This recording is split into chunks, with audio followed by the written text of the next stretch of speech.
zinazoendelea kunyesha huko jijini Mwanza zimeharibu miundombinu na kuathiri makazi ya wananchi wa maeneo mbalimbali jijini humo. Hivi sasa mwenzetu Innocent Aloisi aliyeko jijini humo anatuma taarifa kamili.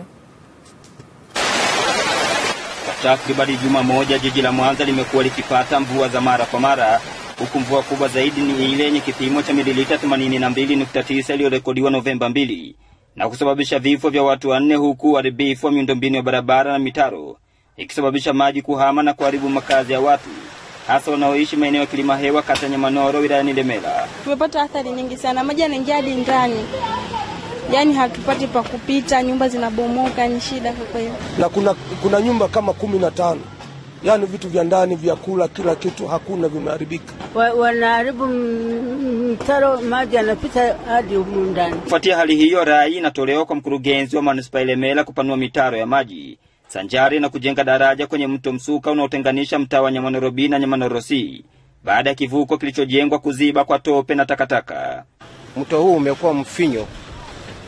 Maji yanakuja kwa wingi, yanajaa, yanasambaza kwa wakazi wa mtaa wangu. Wavunje lile daraja lile kubwa, waweke miundombinu mizuri ya kupitisha maji yafuate yale maji yafuate mkondo wa mto.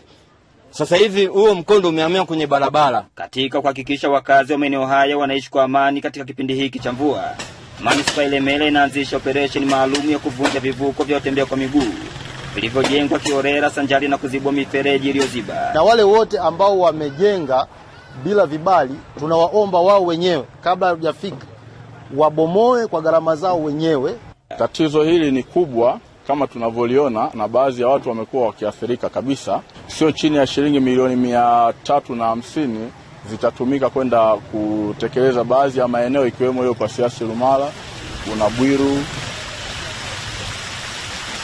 Huu ni mto Msuka unaopita katika barabara hii ya Sanga katika eneo la Kiloleli, ambapo kuziba kwa daraja linalotenganisha eneo la kona ya Bwiru na Kiloleli limesababisha adha kubwa kwa wakazi wanaoishi katika eneo hili, ambapo nyumba zaidi ya 35 zimeweza kuathirika kutokana na mvua zinazoendelea kunyesha. Kutoka katika eneo hili naitwa Innocent Alois, Azam News.